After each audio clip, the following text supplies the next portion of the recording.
나는 전능하신 아버지 하나님, 천지의 창조주를 믿습니다. 나는 그의 유일하신 아들, 우리 주 예수 그리스도를 믿습니다. 그는 성령으로 잉태되어 동정녀 마리아에게서 나시고 본디오 빌라도에게 고난을 받아 십자가에 못 박혀 죽으시고 장사된 지 사흘 만에 죽은 자 가운데서 다시 살아나셨으며 하늘에 오르시어 전능하신 아버지 하나님 우편에 앉아 계시다가 거기로부터 살아있는 자와 죽은 자를 심판하러 오십니다. 나는 성령을 믿으며 거룩한 공교회와 성도의 교제와 죄를 용서받는 것과 몸의 부활과 영생을 믿습니다. 아멘.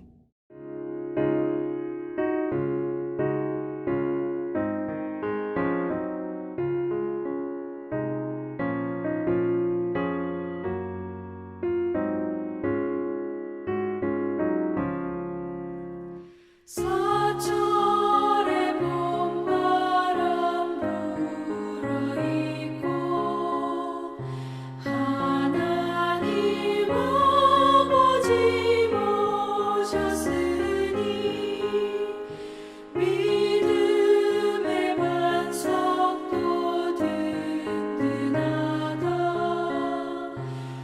우리 집 즐거운 동산이라. 고마워라 임마누엘.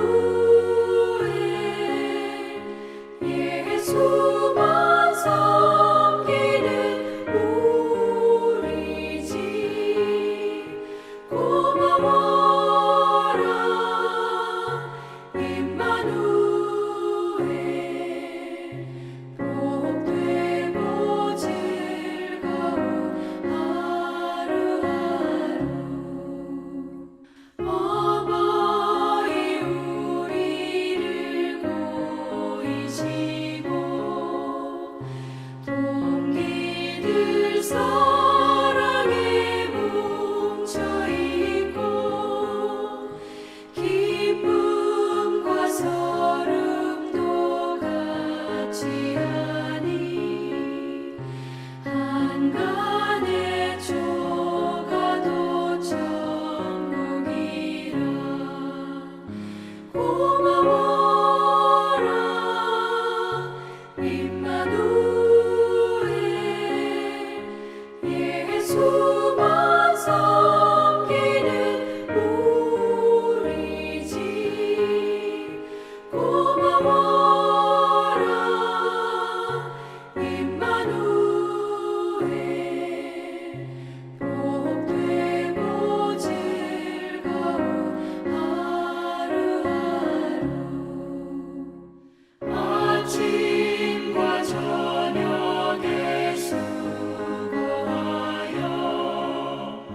다같이 일하는 온 식구가 한 산에 둘러서 먹고 마셔. 여기가 우리의 낙원이라. 고마워라 임마누엘. 예수만 섬기는 우리 집. 고마워라 임마누엘. 복되고 즐거운 하루하루.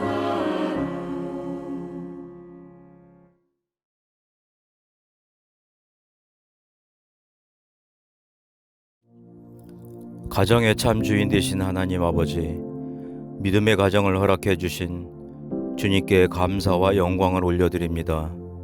주님을 경배하기에 힘쓰고 구원의 확신과 감격 속에서 살아가는 가정 되도록 인도하여 주시옵소서. 주님, 예배의 자리를 사모하나 처지와 형편에 따라 예배의 조소를 달리하는 가족들도 기억하여 주시옵소서. 가정의 소중함을 돌아보는 가정의 달에 거듭나기 전에 옛 모습이 머리를 들어 분냉과 미움이 성령님의 자리를 대신하고 있는지 돌아보게 하시고 회개의 능력으로 회복시켜 주시옵소서. 가정과 이웃과 민족을 세워주신 주님, 구원의 감사가 순종과 이웃사랑으로 이어지고 열방에 복음을 전하는 선택된 민족 되도록 복으로 임하여 주시옵소서. 교회의 머리 되신 주님, 장성한 믿음의 분량까지 성장시켜준 교회를 사랑하게 하시고 주님을 알아가는 지식이 날로 커지도록 인도하여 주시옵소서. 믿음의 가정을 굳건하게 세워주시는 예수님의 이름으로 기도합니다. 아멘. 오늘 우리에게 주신 하나님 말씀은 마태복음 19장 4절부터 6절까지의 말씀입니다. 제가 봉독하겠습니다. 예수께서 대답하여 이르시되 사람을 지으신 이가 본래 그들을 남자와 여자로 지으시고 말씀하시기를 그러므로 사람이 그 부모를 떠나서 아내에게 합하여 그 둘이 한 몸이 될지니라 하신 것을 읽지 못하였느냐. 그런즉 이제 둘이 아니요 한 몸이니 그러므로 하나님이 짝지어 주신 것을 사람이 나누지 못할지니라 하시니. 아멘.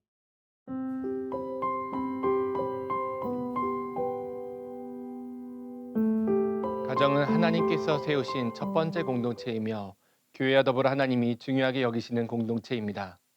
가정을 하나님이 기뻐하시는 형상대로 가꾸는 것은 성도에게 주어진 의무입니다.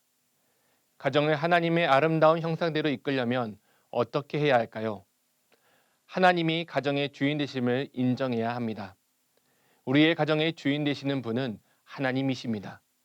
온 세상을 하나님께서 창조하셨고 그 주권을 인정하는 것처럼 우리의 가정 또한 하나님이 지으시고 하나님의 주권 아래에 있음을 인정하는 것이 가정이 화목하고 아름다운 형상으로 세워져가는 첫걸음입니다.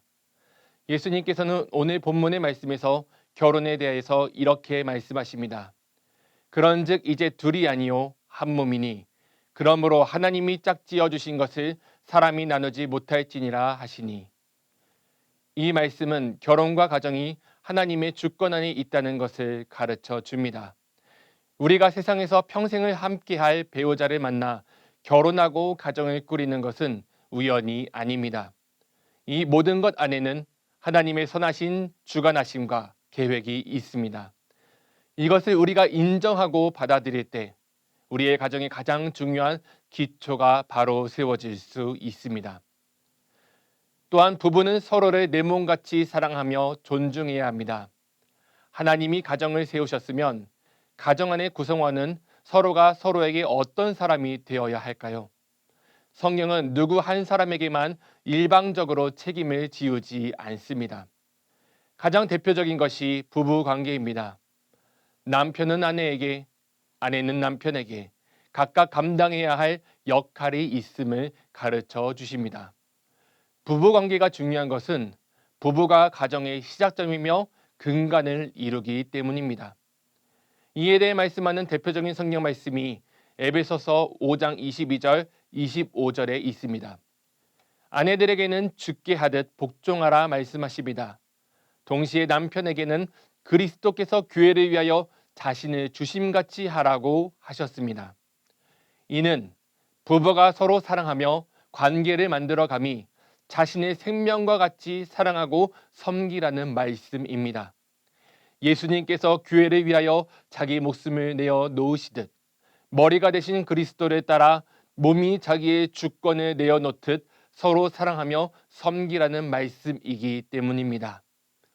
예수님께서 말씀하신 위대한 계명 중 두 번째인 내 이웃을 내 자신같이 사랑하라 하신 말씀은 바로 가정에서부터 이루어지는 것입니다. 또한 예수 그리스도께서 말씀하신 바 새 계명인 서로 사랑하라 내가 너희를 사랑한 것 같이 너희도 서로 사랑하라의 말씀도 가정에서부터 이루어지는 것입니다. 마지막으로 부모와 자녀는 주 안에서 하나 되어야 합니다. 그렇다면 가정의 또 다른 중요한 관계인 부모와 자녀의 관계는 어떠해야 할까요? 성경은 부모 자녀 관계에 있어서도 분명하게 말씀하십니다. 먼저 부모 자녀 관계는 주 안에서 이루어져야 한다고 말씀하십니다. 부모님을 공경하는 것은 십계명에서부터 나와 있는 말씀이며 약속 있는 첫 계명입니다. 무엇보다도 부모에게 주 안에서 순종하라고 말씀합니다. 말씀의 진리 위에서 부모님에게 순종하는 것이 하나님의 뜻이라는 것을 말씀해 주십니다. 반면 성경은 부모에게도 자녀들을 오직 주의 교훈과 훈계로 양육하라고 말씀하십니다. 자녀들을 가르치는 기준은 하나님이 말씀이 되어야 한다는 분명한 메시지입니다. 세상의 기준이 아닌 하나님의 기준과 뜻을 자녀에게 가르치는 것이 하나님의 뜻이고 부르심입니다. 가정 안에서 이 모든 하나님의 말씀이 진행되기 위해서, 그러므로 우리의 가정이 하나님이 기뻐하시는 형상으로 가꿔지기 위해서 가장 중요한 것은 먼저 모범이 되는 삶을 사는 것입니다.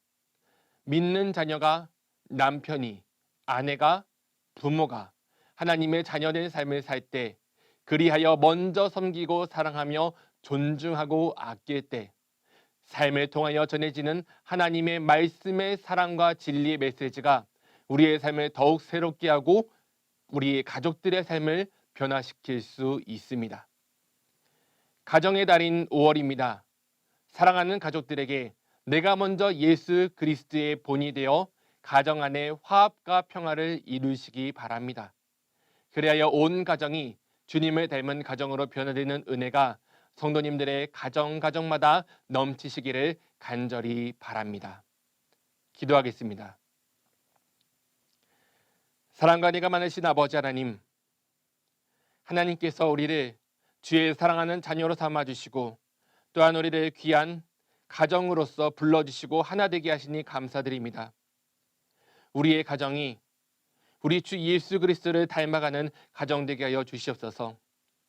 우리가 먼저 우리의 하나님이 우리의 주인됨을 고백하며 하나님을 우리의 주인됨으로 우리의 가정의 주인으로 모시는 믿음의 가정 되게 하시고, 이 믿음 안에서 서로를 사랑하고 존중하고 섬기며 함께하는 귀한 믿음의 관계들이 부부 안에서, 부모와 자녀 가운데에서, 우리의 형제와 자매들 가운데에서 이루어지게 하여 주시옵소서. 그리하여 우리가 주 안에서 하나 되게 하시고 주 안에서 예수 그리스도를 닮아가게 하시고 주 안에서 주께서 아름답게 여기시는 아름다운 하나님 나라가 우리의 가정마다 이루어지게 하여 주시옵소서. 이 모든 것을 주님께서 우리의 가정들마다 이루시고 주의 사랑으로서 더욱 능히 이루게 하실 것을 믿고 감사드리며, 살아계시고 우리와 함께 하시며 우리 가운데 역사하시는 예수 그리스도의 이름으로 기도드립니다. 아멘.